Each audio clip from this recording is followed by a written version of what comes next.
2003 में सिर्फ 1.5 लाख की इन्वेस्टमेंट से स्टार्ट होने वाली एक फर्म, जिसका स्टार्ट डिजिटल मार्केटिंग से हुआ और इसी में ही टेलीनॉर इनका सबसे पहला कस्टमर बना। देन यही फर्म चेंज हुई एक ग्रुप कंपनीज में और फिर 2017 में यही ग्रुप ऑफ कंपनीज जो कि 2017 में पब्लिक अनलिस्टेड कंपनी बनी और फिर एट द एंड वो दिन आया जो कि 1 सितंबर 2023 का था, जिसमें यही ग्रुप जो कि पब्लिक अनलिस्टेड कंपनी थी 2017 में, 2023 में 1 सितंबर को ये पब्लिक लिस्टेड कंपनी बनी जिसका नाम था सिमेट्री ग्रुप।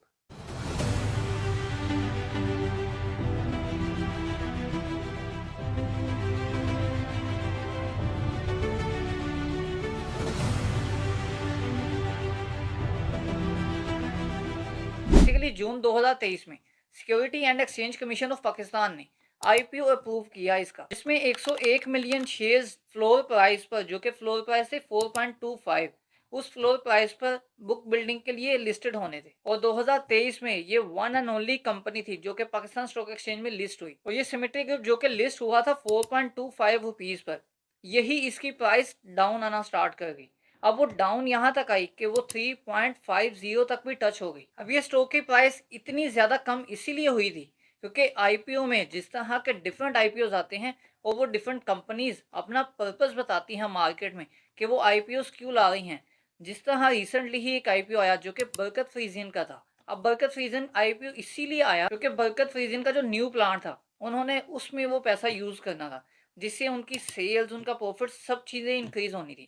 लेकिन ये सिमेट्री ग्रुप में ऐसा कोई सीन नहीं था, जिसकी वजह से इसकी डिमांड में बहुत ज्यादा कमी आई और इसके स्टॉक की प्राइस काफी ज्यादा नीचे आ गई। लेकिन जैसे ही इनके फाइनेंशियल्स आना स्टार्ट किए और फाइनेंशियल्स भी बहुत अच्छे आना स्टार्ट कर गए तो इसकी स्टॉक की प्राइस ऊपर आना स्टार्ट कर गई। तो इसके नीचे आने की बहुत सी वजूहत थी, बहुत सी रूमर्स भी थी कि ये आईपीओ अच्छा नहीं है या बहुत सी ऐसी रीजन थी। लेकिन इस आईपीओ ने बहुत ज्यादा रिटर्न दिया बहुत सारे इन्वेस्टर्स को। वीडियो में आगे बढ़ने से पहले आप एक नजर हमारे प्रॉफिट्स पर डालें, जो कि ये हमारे प्रॉफिट्स प्रीमियम ग्रुप के हैं। तो इन प्रीमियम ग्रुप के प्रॉफिटेबल स्टॉक्स को हासिल करने के लिए आप इस व्हाट्सएप नंबर पर रब्ता कर सकते हैं और एक व्हाट्सएप ग्रुप का लिंक जो कि बिल्कुल फ्री है, पाकिस्तान स्टॉक एक्सचेंज की न्यूज़ एंड अपडेट का ग्रुप है, उसका लिंक वीडियो की डिस्क्रिप्शन में मौजूद है, आप उसको बिल्कुल फ्री ज्वाइन कर सकते हैं। एंड मोस्ट इंपॉर्टेंट कि आप किसी भी कंपनी का एनालिसिस चाहते हैं तो आप वीडियो के कमेंट सेक्शन में कमेंट करें लाजमी, ताकि आपके लिए उस कंपनी के एनालिसिस किए जाएं।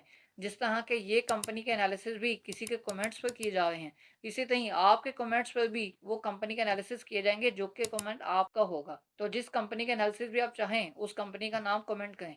और मजीद ये कि बहुत से एनालिसिस की वीडियोस जो कि इस वीडियो के डिस्क्रिप्शन में उन कंपनीज के एनालिसिस मौजूद हैं, जिस तरह के हब पावर कंपनी के एनालिसिस जो कि मोस्ट इंपॉर्टेंट और मोस्ट फेमस एनालिसिस रहे थे।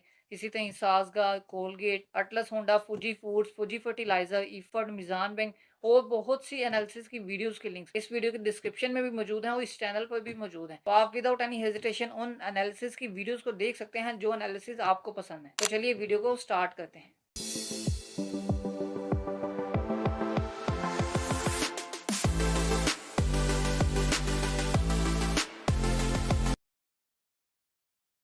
सबसे पहले इस सिमेट्री ग्रुप की अगर फैमिली की बात करें तो इसकी सब्सिडीज देखें जो कि सिमेट्री ग्रुप है, इसी तरह IRIS है।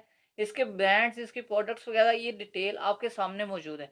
ये इसकी सर्विसेज हैं, ये इसकी प्रोडक्ट्स मेन हैं और इसके ब्रांड्स हैं। तो अब अगर इनकी प्रोडक्ट्स की बात करें जो कि ये ऑफर करते हैं, तो आपके साथ ये एक तस्वीर शेयर हुई है। तो ये तस्वीर में देखें आपके, ये ऑफर करती है full spectrum digital transformation services. इसी तरह ही कवर करती है डिजिटल स्ट्रेटजी को और data science, mobile applications, interactive marketing, e commerce and IoT solutions वगैरह की भी ये जो आपको फैसिलिटीज हैं डिफरेंट कस्टमर्स को ये प्रोवाइड करती हैं। तो ये इसकी एनुअल रिपोर्ट की मैंने आपसे तस्वीर शेयर की है जो कि बिजनेस एंड वर्टिकल सर्विसेज की है। तो इसमें आप देख सकते हैं कि सबसे पहले इंटरेक्टिव, जिसमें डिजिटल मार्केटिंग स्ट्रेटजी आती है, डिजिटल एडवर्टाइजिंग और ये इसी तरह ही creative and content production. Transformation आ जाता है जिसमें डाटा साइंस डेवलपमेंट है, वेब सॉफ्टवेयर एंड एप्लीकेशन वगैरह है। कॉमर्स आ जाती है जैसा कि कॉमर्स वगैरह की फैसिलिटी है। इसी तरह मोबिलिटी, आगे इनकी भी जो फैसिलिटीज़ की डिटेल है वो मेंशन की गई है। तो ये इसके मेन प्रोडक्ट्स हैं। तो ये एक और तस्वीर आपके सामने है जिसमें डिविजन्स अलग से सेपरेटली आपको बताया गया है।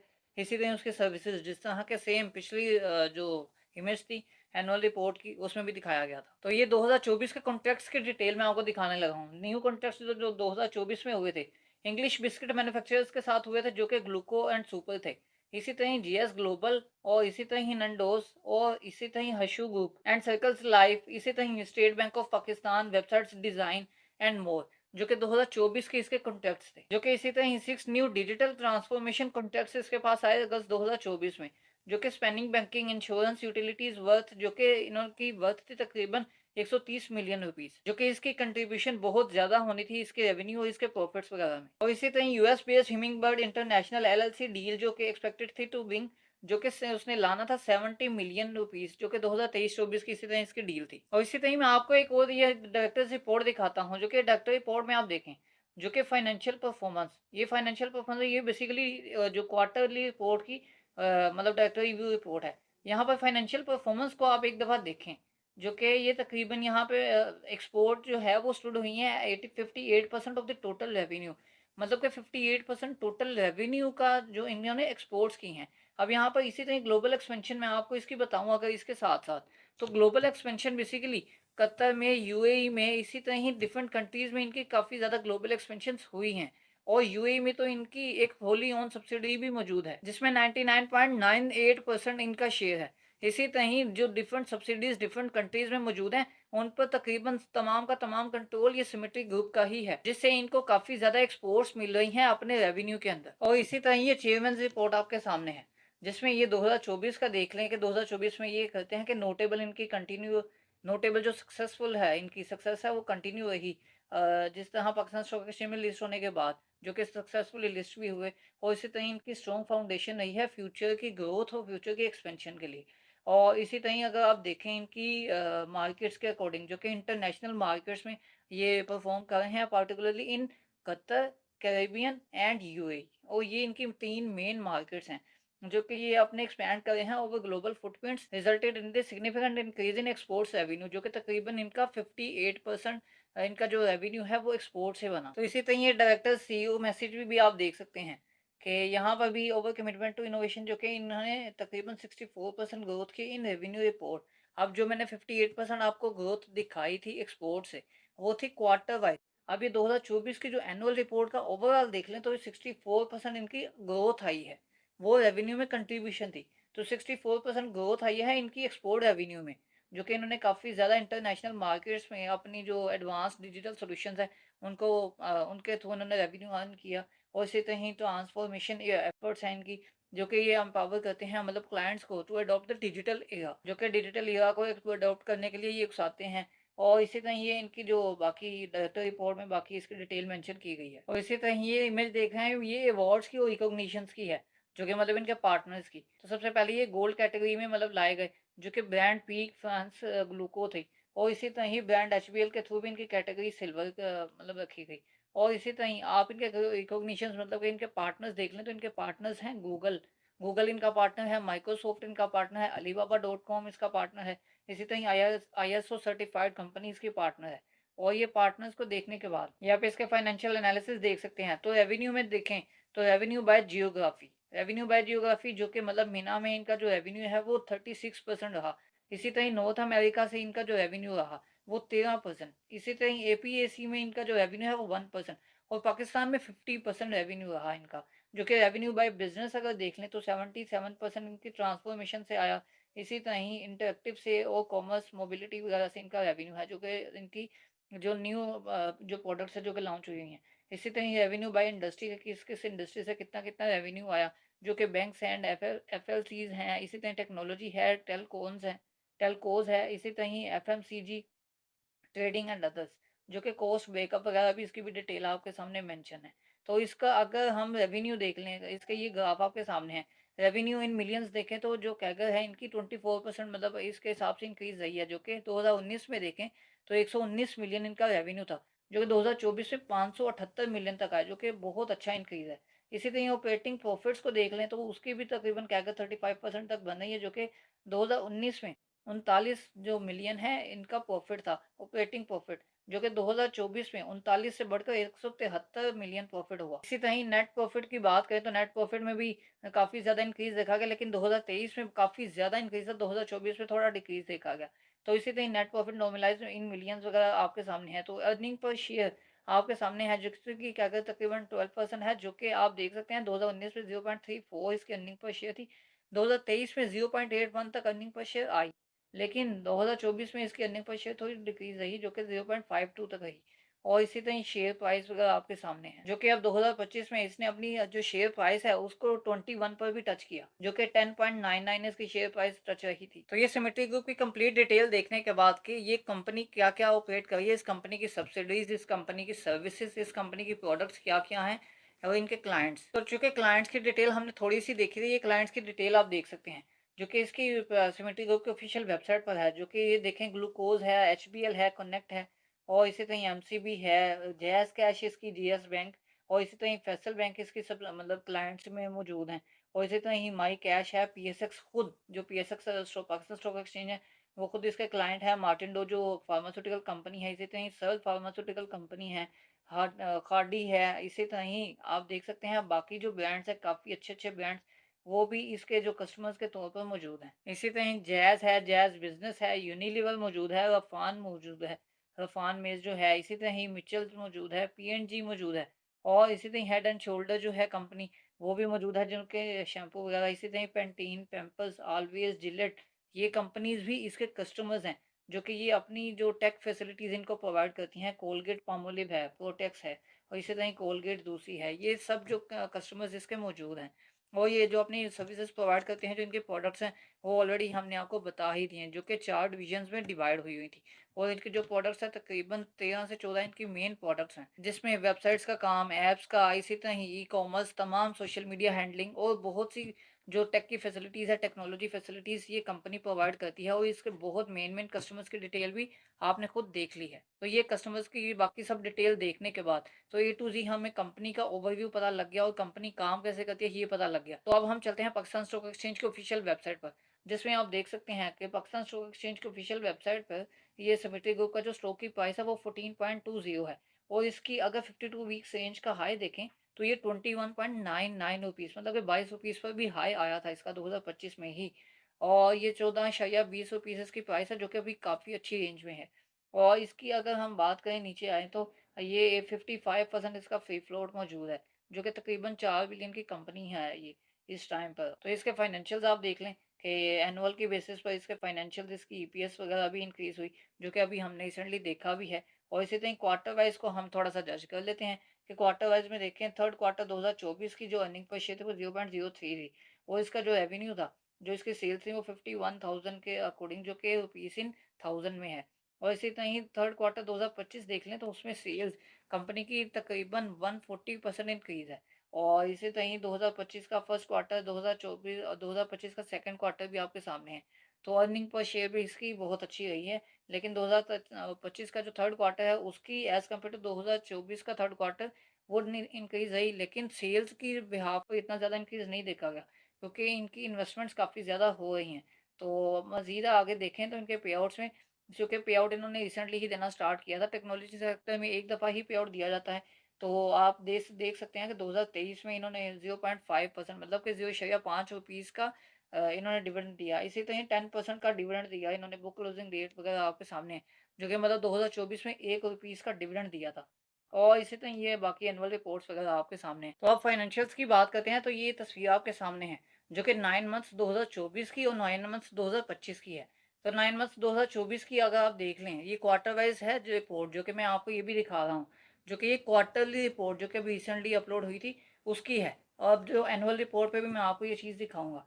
तो ये क्वार्टरली बेसिस पर देख लें तो 9 मंथ्स के 2024 का जो रेवेन्यू है उसके बिहाफ पर जो 2025 का जो 9 मंथ्स का रेवेन्यू है, पहले 9 मंथ्स का, उसमें 75% इंक्रीज़ देखा गया है।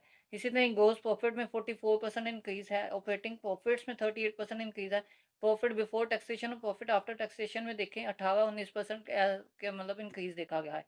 इसी तरह बेसिक एंड डाइल्यूटेड बेसिस पर मतलब जो EPS है, जो अर्निंग पर शेयर, उसमें भी 19% का इंक्रीज़ देखा गया है।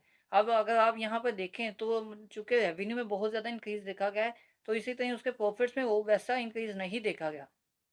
तो ये इसकी वजूहात सिर्फ इन्वेस्टमेंट्स और इसके बाकी जो सब्सिडीज़ वगैरह की है, वो एक्सपेंशंस वगैरह, ये यहाँ पर यूटिलाइज़ हो रहा है इनका पैसा, जिसकी वजह से इनके प्रॉफिट्स वगैरह पर काफ़ी इफेक्ट हो रहा है। तो अब यहाँ पर चूँकि वहाँ से प्रॉफ़िट्स वगैरह नहीं इंक्रीज़ हो पा रहे हैं, वहाँ से प्रॉफ़िट्स नहीं बन पा रहे। तो अब चूँकि जैसे ही ऑपरेशनल हो गए इनके बाकी एक्सपेंशंस वगैरह, इनके सब्सिडीज़ बाकी ऑपरेशनल हो जाएँगी, देन इनके प्रॉफ़िट्स भी वैसे ही हाई हो जाएँगे। अब यहाँ पर आप देख सकते हैं इसको, कि ये सिमेट्री ग्रुप की मैंने मतलब 9 मंथ्स का जो डाटा है वो आपके साथ शेयर किया।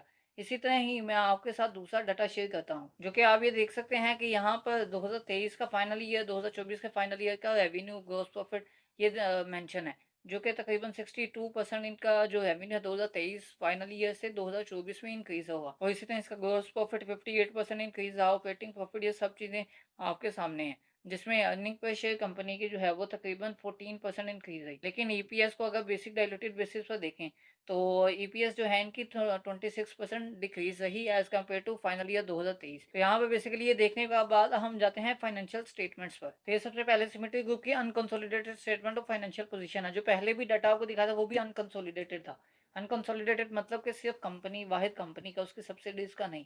तो यहाँ पर जो एसेट्स की डिटेल है ये आपके सामने है। 2023 में जो इनके टोटल नॉन करंट एसेट्स थे, उन वो जो 2023 में थे वो 109.8 मिलियन थे, जो कि 2024 में तकरीबन 3x इंक्रीज हुए, जो कि 489.0 मिलियन रुपीस तक आ गए। अब यहाँ पर आपको कंफ्यूजन थोड़ी नहीं होनी चाहिए, मैं पहले ही आपको बता दूं कि जो 2025 के 9 मंथ्स में इनके जो एसेट्स हैं वो थोड़े डिक्रीज रहे हैं। लेकिन उम्मीद है कि 2025 का जो फाइनल क्वार्टर आ जाएगा, देन उसके जो एसेट्स हैं वो नॉर्मल हो जाएंगे एज कम्पेयर टू 2024 ही। तो उसमें ज़्यादा बेहतरी नज़र नहीं आ रही। तो नॉन करंट एसेट्स वगैरह जो हैं वो 2025 के सेम ही तकरीबन रहेंगे एज जिस तरह के 2024 में रहे थे। तो थोड़ा बहुत ऊंच नीच आ सकती है। अब यहाँ पर आप देख सकते हैं कि जो करंट एसेट्स भी आपके सामने हैं और टोटल एसेट्स की बात करें तो टोटल एसेट्स में काफ़ी ज़्यादा इंक्रीज देखा गया, जिसमें सबसे ज़्यादा कंट्रीब्यूशन थे जो थी वो नॉन करंट एसेट्स की ही थी। और इसी तरह ही टोटल इक्विटी एंड लाइबिलिटीज़ की मैं डिटेल आपके सामने है, जो कि नॉन करंट लाइबिलिटीज़ और करंट लाइबिलिटीज़ में देखें तो इसमें इंक्रीज देखा गया है। तो इसमें भी बेसिकली जो इंक्रीज है वो काफ़ी ज़्यादा देखा गया नॉन करंट लाइबिलिटीज़ में। तो इसी तरह आप अगर नेक्स्ट स्टेटमेंट पर आ जाएं, जो कि statement of profit and loss है, तो 2023 के जो कि अर्निंग पर शेयर 0.65 रही और 0.48 2024 की रही, जिसमें काफ़ी मतलब डिक्रीज देखा गया, जो कि तकरीबन 36% का डिक्रीज बनता है अर्निंग पर शेयर में 2024 की एज कम्पेयर टू 2023। तो यहाँ पर आप बाकी डिटेल देख सकते हैं कि बाकी जो रेवेन्यू, कॉस्ट ऑफ सेल्स, ये बाकी सब हमने जो ग्रॉस प्रॉफिट है वो ऑलरेडी हम लोगों ने पहले उस पैराग्राफ में देख लिया है। एंड इसी तरह जो बाकी स्टेटमेंट्स है, statement of cash flow, statement of equity, statement of comprehensive income, ये सब जो स्टेटमेंट्स हैं हमने एनालाइज की हैं, लेकिन वो नॉर्मल ही थी। यहाँ पर जो मेन बात बताने की है वो स्टेटमेंट ऑफ फाइनेंशियल पोजीशन में ही थी, जो कि अगर आप 9 मंथ्स की स्टेटमेंट ऑफ फाइनेंशियल पोजीशन को स्टडी करेंगे तो उसमें जो एसेट्स हैं, जो वो तकरीबन जो नॉन करंट एसेट्स हैं, उसमें प्रॉपर्टी, प्लांट एंड इक्विपमेंट्स, इसी तरह ही लॉन्ग टर्म जो ई पेमेंट्स हैं, और इसी तरह आपको काफ़ी जो नॉन करंट एसेट्स हैं वो डिक्रीज मिलेंगे एज कम्पेयर टू 2023, जिससे आपने परेशान बिल्कुल भी नहीं होना। हाँ, थोड़ा सा इंक्रीज आपको देखने को मिल सकता है मतलब जो फोर्थ क्वार्टर गुजर जाएगा 2025 का। तो खैर अब बात करते हैं स्टॉक की प्राइस पर। तो स्टॉक की प्राइस बेसिकली अभी क्योंकि ईरान और इसराइल की अभी वॉर चल रही है, जिसकी वजह से काफ़ी ज़्यादा टेंशन क्रिएट हुई है और मार्केट काफ़ी डाउन भी है, और इवन कि मार्केट अभी मज़ीद थोड़ी डाउन जा सकती है, जो कि तकरीबन काफ़ी अगर डाउन जाती है तो ये स्टॉक की प्राइस मज़ीद 8 से 10% या 15% भी डिक्रीज हो सकती है। तो यहाँ पर इसकी जो बाइंग रेंज है, आप यहीं से बाइंग रेंज को स्टार्ट कर सकते हैं, जो कि नीचे जितना भी जाती जाएगी आपने उसको स्टेप बाय स्टेप इसको बाय करना है। तो ये मज़ीद मतलब डिप्स पर आप इसको बाय करके लॉन्ग टर्म के लिए इसको होल्ड रख सकते हैं। अब ये ऑप्शन आपका है कि आप इसको अपने पोर्टफोलियो में ऐड करते हैं कि नहीं। ये स्टॉक आपको अपने पोर्टफोलियो में ऐड करना चाहिए कि नहीं, ये आप अपनी राय कमेंट सेक्शन में देंगे। तो आपको वीडियो कैसी लगी, वीडियो को लाइक और दोस्तों के हेल्प के लिए शेयर लाजमी करें, और मज़ीद ऐसी वीडियोज़ को देखने के लिए इस चैनल को सब्सक्राइब कर लें।